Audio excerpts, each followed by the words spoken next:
Last month, on June 25, Illinois Governor J.B. Pritzker signed legislation to approve so-called recreational marijuana for persons 21 years old and older.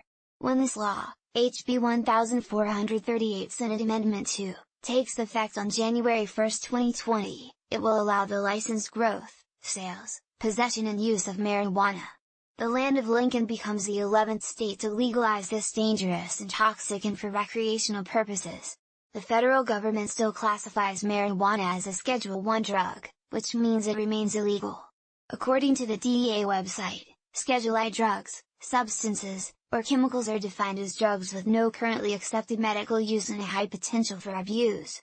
There is, however, a way to mitigate the consequences of this destructive policy.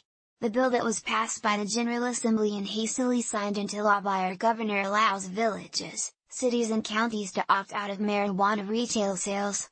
If you do not want marijuana addicts and recreational users driving in and out of your community regularly to purchase drugs, this important option must be considered. Take action. Ask your local mayor, village trustees, aldermen and county board members to pass an ordinance prohibiting marijuana dispensaries and marijuana businesses in your community.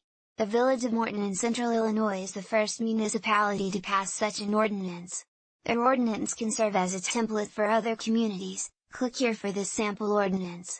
Once it is introduced, ask local pastors, local law enforcement officials, doctors, counselors, fire chief and emergency personnel, teachers, school administrators, activists and others in the community to write letters and speak at public hearings in support of a ban on marijuana sales. Cover this entire process in your prayers. Pray especially for the wisdom of local officials who must vote on this proposal. Background: today's high-potency marijuana is linked to increases in addiction, psychosis, schizophrenia and violence. States that have legalized it have seen an increase in emergency room visits, hospitalizations, poison control center calls and an increase in use in every age category, including youth. There has also been a dramatic increase in a condition called cannabinoid hyperemesis syndrome. As perceived risks are blunted by this law, we fully expect an increase in users, addicts, unqualified employee candidates, intoxicated drivers, workplace accidents, disabilities, homelessness, mental illness and social welfare dependency.